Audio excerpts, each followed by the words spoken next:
Dvorak was. In fact, Simrak, remember the publishing company that had him write those Slavonic dances, asked him to write more. By now he was making quite a bit of money. So we're going to play this a Slavonic dance from the second group, the Opus 72 group. And this, just all these Slavonic dances weren't fast and furious. You'll hear this one, which is one of my favorite pieces of music ever. It's so melancholic and plangent, and even when it goes to this contrasting middle section that's kind of lighter and frothier, I find that somehow it's tinged with the sadness that came before it. Even the happy stuff has a sort of a distant push from that heartbreak earlier. So listen to this. This is Slavonic Dance number 2 from the Opus 76 set. It's beautiful.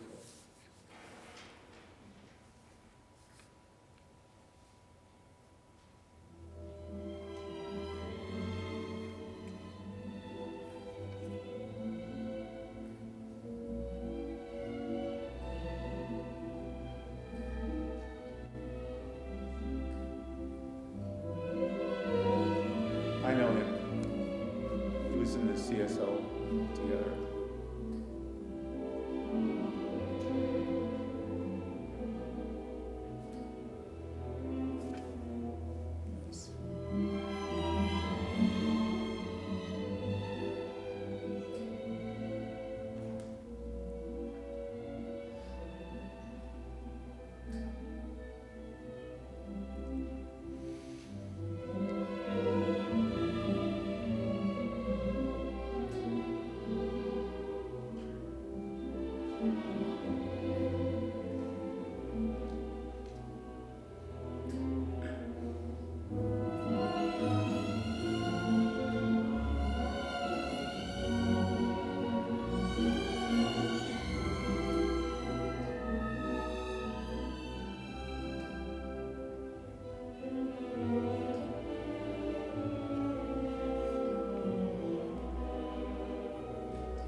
Isn't that beautiful music? Do you know what I mean about the lighthearted bum, bum, bum, bum, bum, bum? It's sort of tinged with that sadness that came before, much like life, you know? That's what happens. Well, anyway, all along, he had been teaching at the conservatory in Prague. And in 1892, I believe it was, he was approached by a woman named Jeanette Thurber. I've always wondered if she was, related to Thurber, the Thurber that we all love for his stories and all. But anyway, she was a very wealthy woman in New York City, and she wanted Dvorak to come and head the new conservatory that she wanted to start in New York. And he did, because she offered him the astronomical sum in those 1892 of $15,000. That was outrageous. And by now he was doing well, but $15,000, that was, I read somewhere, that was 30 times what he was getting paid in Prague to have the same position. So he accepted. And he loved to travel anyway. He'd been traveling all over Europe, and to London, even to do much of his, to premiere some of his works, and certainly to conduct some of his well-known ones. He also, at the invitation of Tchaikovsky, went to Russia a couple of times. Tchaikovsky loved Dvorak. I think because Dvorak was a great melodist, as was Tchaikovsky. Tchaikovsky didn't think so much of Brahms because he didn't think he could write a good melody, which is nonsense. But, says Bob Swan about Tchaikovsky, right? But nonetheless, so he accepted this position, came to New York, and it was interesting. He met a guy there named Harry Burley, who was kind of a student there, but he was also mopping the floors and sweeping the floors. He was a black guy, and Dvorak got to know him. I think he resonated with him. Remember I told you about Dvorak's schooling? How the Slavs, they weren't given the same kind of great education that the Germans were because they were deemed unworthy. Well, a black guy in America back then especially, you can imagine. But he schooled Dvorak in all sorts of Negro, that's what they call it, Negro spirituals. And Dvorak fell in love with all of that, with the melody. He thought they were so rich and noble, and what a source of music for American composers. American composers don't realize what they have here. He said this in an interview in the International Herald Tribune, and he was scorned and ridiculed for that, saying, here's this elitism again, well, racism, coming out. The editorial response was, that's nonsense. How could music of Negroes and American Indians be equal to us, the white people? They didn't say that, but the Europeans. Can you imagine that? I mean, it goes on today, right? It does. But it was even worse back then. But it didn't deter Dvorak. He just loved it. We're going to play now, as you can see on the screen, the opening of the American Quartet, one of the pieces that he wrote while he was here. It's his most famous string quartet. See the girl, the one with the dress, the purple dress? Cynthia Phelps. I played in a festival with her once. She was famous for dresses that you wondered how they stayed up. You don't suppose she was trying to draw attention to herself, do you? But she's a very nice player too. But you're going to hear at the beginning of this, the American Quartet, and I think we'll need the volume up a little bit on this because it's that kind of piece. It starts out with this little elfin-like stuff, and then comes the viola with the opening.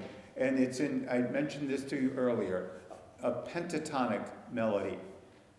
That is ba ba ba ba ba ba ba ba ba ba ba ba ba, and you'll hear it, and it sounds vaguely like Indian music, sort of. You'll see.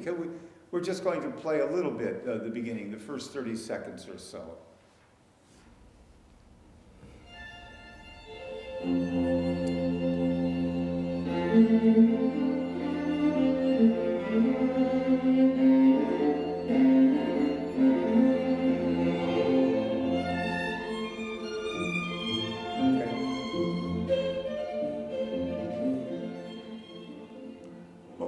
Great. You see what I mean? It sounds kind of Indian-like.